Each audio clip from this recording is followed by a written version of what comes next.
Hello and welcome back to Elden Ring.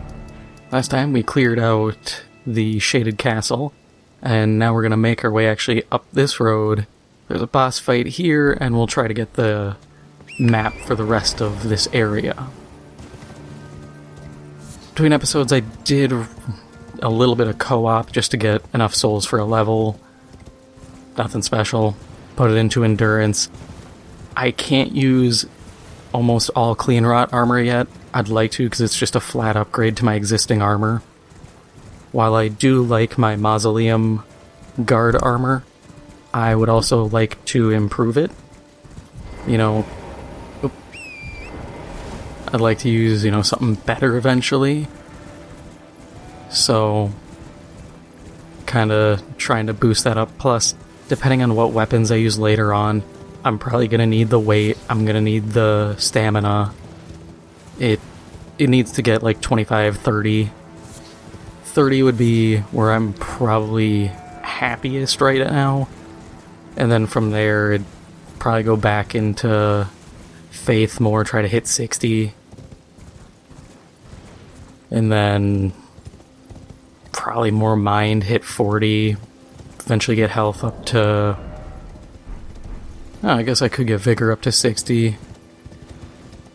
But that's, 30, 40 levels ahead of where I am at the moment.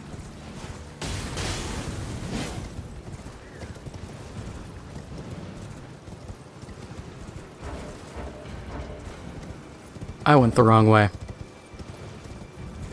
Because I'm at the bridge.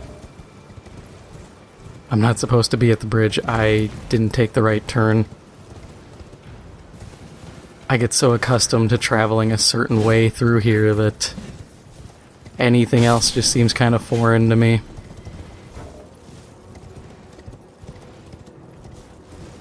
I'm still in combat, so I can't pull my map up.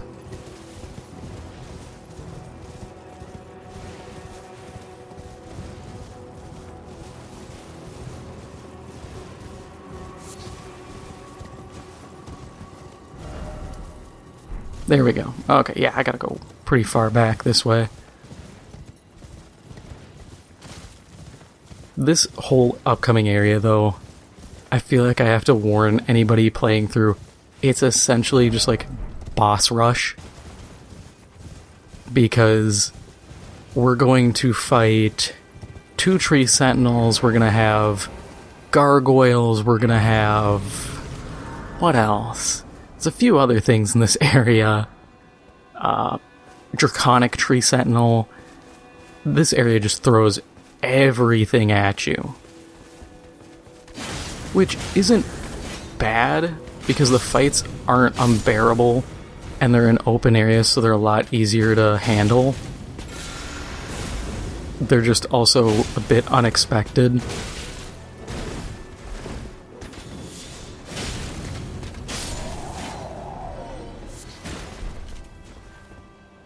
Wow, an old fang. Yeah, I got that. Okay, so we have 2 options here. Actually, we really have just one option. We're gonna take it. Because going up that way is a boss fight, and going over this way is a boss fight, so we might as well get the side boss fight done first.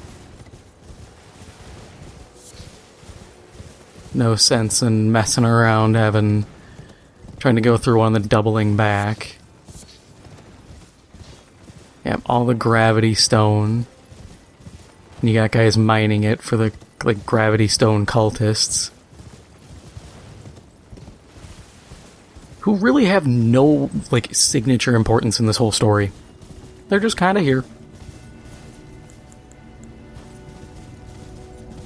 They're here, they make a neat appearance.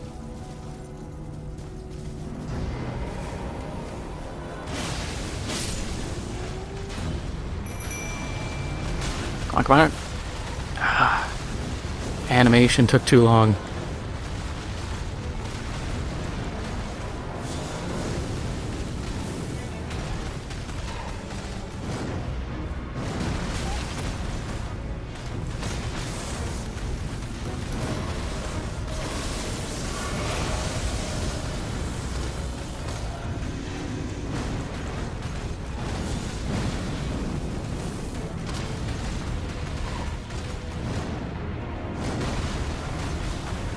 Only good part is these guys are fairly flimsy. They definitely weakened them from, like, launch. Launch, these guys were just brutal.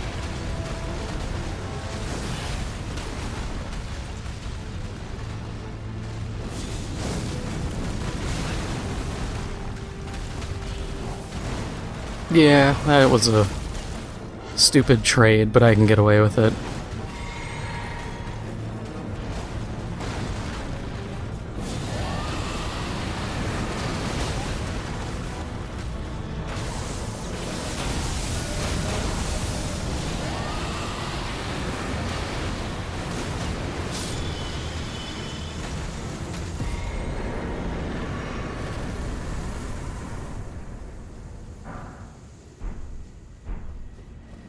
One smithing 5, somber 5, 5 smithing 6s, and then a bunch of gravity stone chunks. I want to say there's a dungeon around here, but I have to check, like, the map. But because I don't have the part, I can't really tell. Maybe there isn't a dungeon in this area. I think this boss was, like, the whole draw down here. Which, I mean, is kind of cool. I wish we'd have, like, respawning bosses. Just to give this area something else to do. Yeah, here's our dual tree sentinels. Which you can easily cheese this whole fight.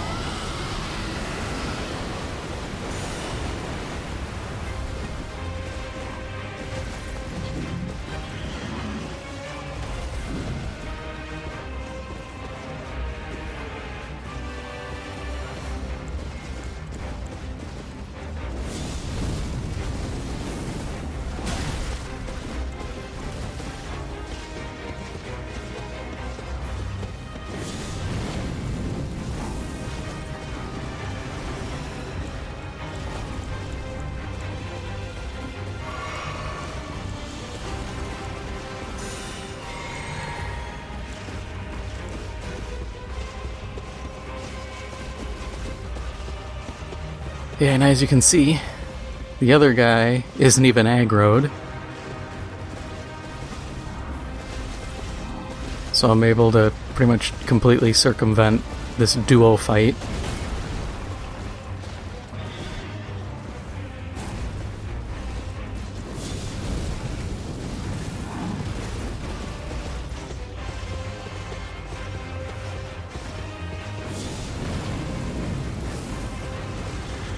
That is one curse I will say kind of plagues Elden Ring is boss fights lose a bit of their novelty simply because there's so many environmental tricks you can pull if you're a caster.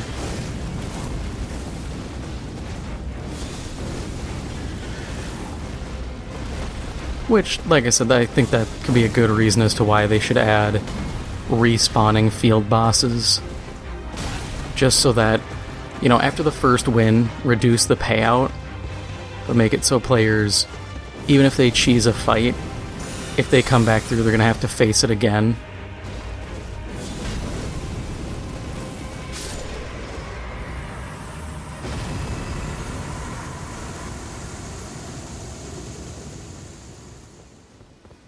You know, it's a minor challenge, but it's something to make these fights difficult again.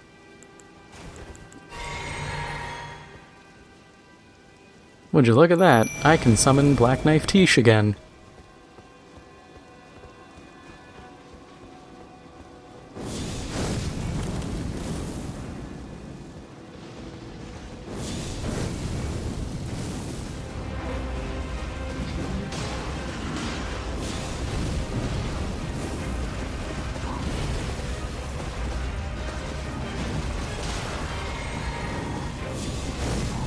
And this guy can't pull any spell reflect tricks, which makes him super vulnerable.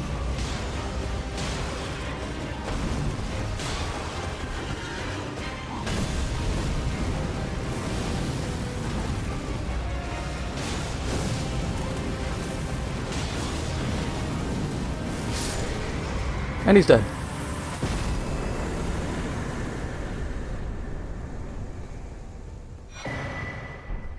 Easy clap, and we get the Erdtree Great Shield. So now you use the Ash of War on that, and it will absorb an incoming spell and bounce it back. You used to be able to cheat, and there was a trick you could pull where you would continually... You'd use a spell that affects yourself, and then you could continually barrage enemies with shots, but they patched that out for obvious reasons.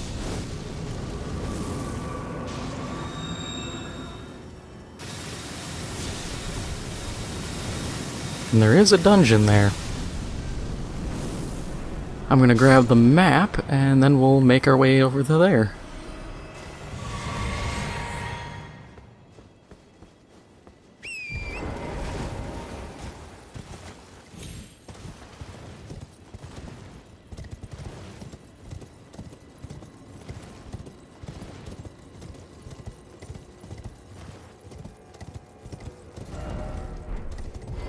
Okay, good, we can get the map here. I went the other way in, and it's a lot more dangerous.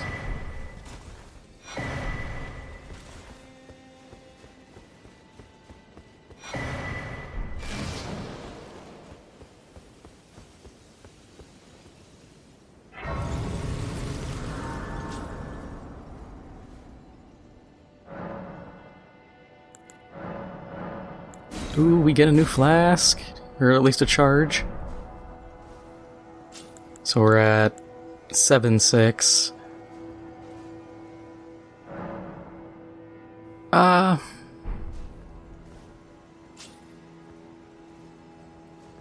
like to go 6-7. Because if we're being real, if I'm getting hit, I'm probably gonna die. So... And then Physic, Faith and Fire.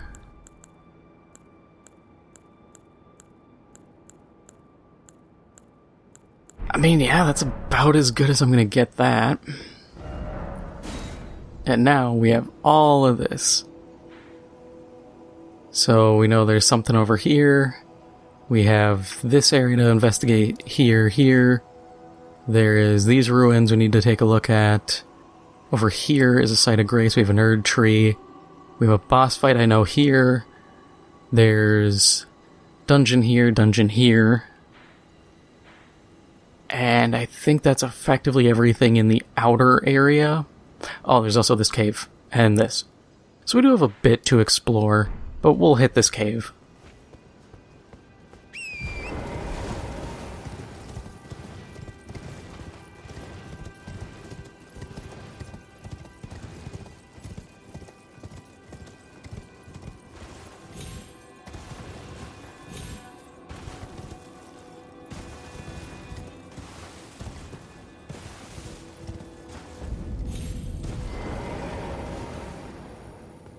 Oh, the Perfumer's Grotto.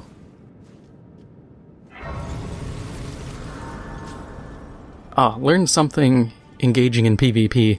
The ring ability that I had on my Naginata back in Gelmir, or in the Volcano Palace. It turns out it is a shorter range version of what the Halo Scythe has. Instead of just a Ring of Light, Miquella's Ring of Light has a far longer range. So that might be viable if I go strictly into that scythe. I just don't like the animations. But I mean, it's still a possibility.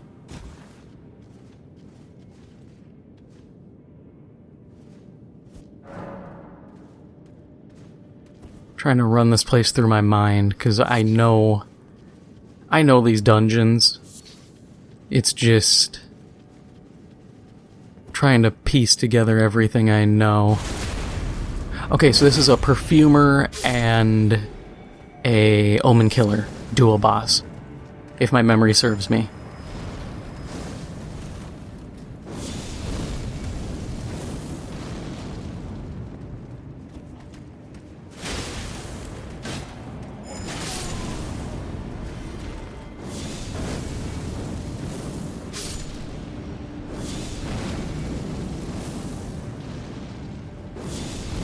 Yeah, I figured that I was gonna hit that, and it'll hit the brazier next. Yep. So I gotta swing a little left. Still hit the brazier, yep. So we gotta throw again.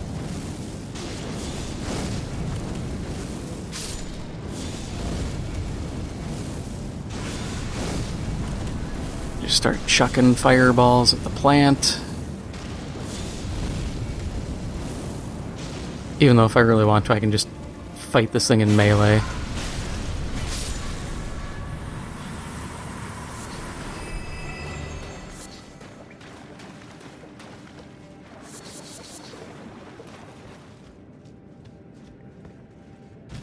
Yeah, I think it'd be cool even to reset bosses in dungeons. You know, create something like the bonfire ascetics, where you burn them, and in dungeons, what it would do is like it would reset the area and turn it into a level higher. So like new game plus, new game plus 2, so on and so forth, up to, you know, whatever difficulty limit there is, whatever the scaling. I think it's like new game plus 7. At that point, the game is just like, yeah, you're kind of tapped out on difficulty. You know, do that so that it creates just like, hey, if you want to really, really, like, your first run through, just farm the hell out of this dungeon, you can. You know, chances are it's gonna hurt.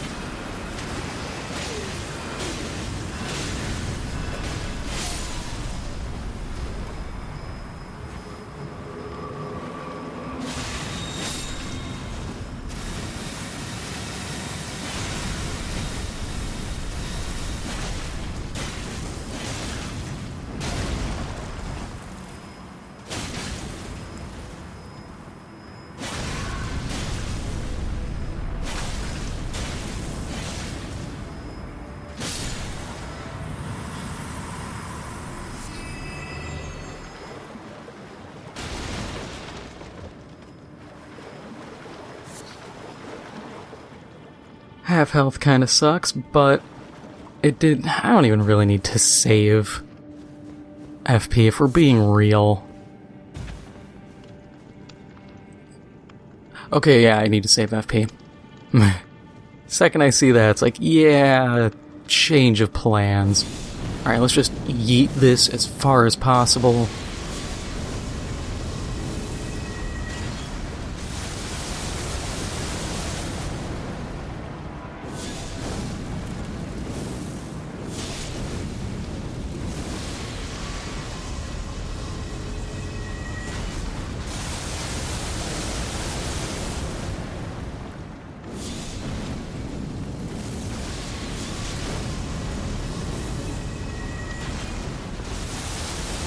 Yeah, trying to eyeball throws here is challenging.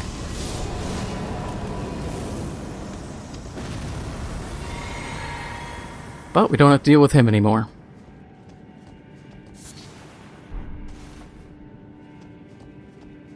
Like I said with Estelle, Natural Born of the Void, it kind of takes away the fun when you've seen these things before. Because it goes from like, oh, what the hell is that, to like, oh yeah, I've seen that before. The only difference is, you know, whether you're fighting one that's just hanging upside down slinging rocks, or one that's actually walking around scorpion stabbing you and doing all that kind of stuff.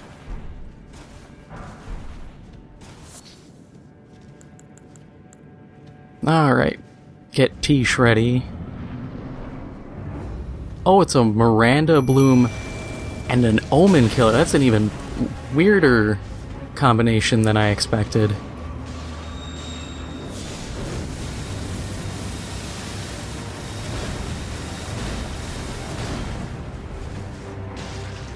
Tish, I know you got you know, your thing going on here, but please fight the Omen Killer here. He's the one I'm concerned about, not the stupid plant. You know, I'll handle the plant.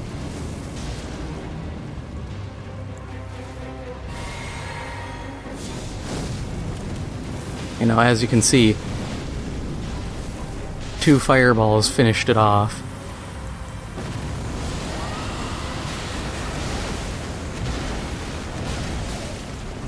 Please, for the love of God, take his aggro. Sometimes the AI is just so stupid that it'll just be like, oh yeah, I don't need to attack.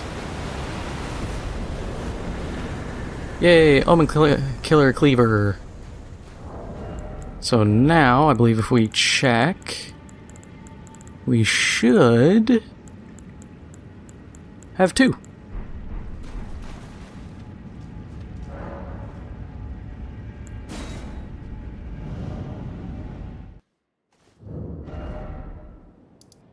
And from here, let's make a quick run to this church now.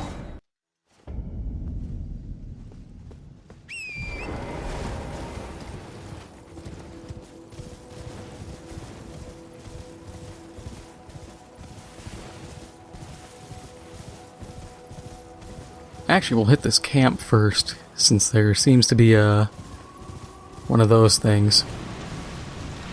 Ooh. Oh yeah, this one. Yeah, I remember I found this place way late in my main playthrough, so I was super confused, and this boss was super easy.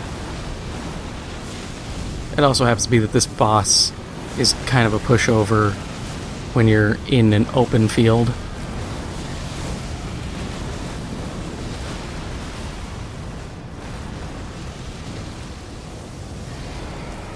Honestly, I'm going to fight it on foot, because this is actually... I am better off and more adept at fighting it on foot than I am on horseback.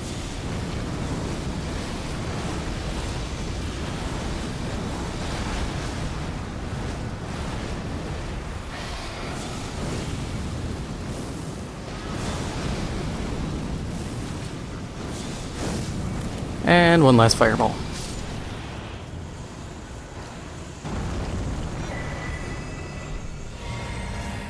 Okay, it didn't drop anything. Free golden seed, though. I'll take that. Oh, yeah, the giant crusher. That's where this is. Okay, yeah. Giant crusher was the weapon used by Bighorn Targoth. We'll find him again later on. But... yeah, I can't even use the ability... or the, I think... oh, no, I can. Yeah, I love that heavy.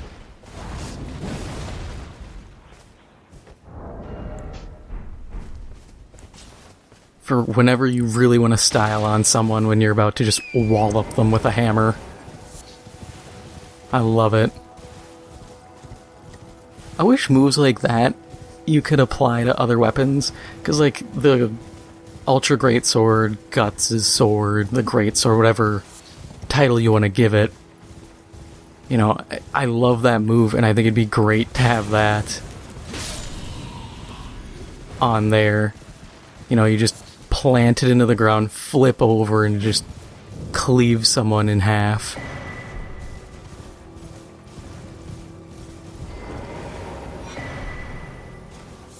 The Golden Order Seal. That's the good one if you're doing an Int Faith hybrid build, which is what I did on my main playthrough. It's a solid build. It's nothing super fancy, but it's nothing to be like, oh, it's bad. Like, it's solid, if we're being real. But that is all for now. If you enjoyed this episode, make sure to hit the like button. It helps out the channel a lot. And if you haven't already, make sure to hit the subscribe button. Thank you for watching, and I'll see you in the next one.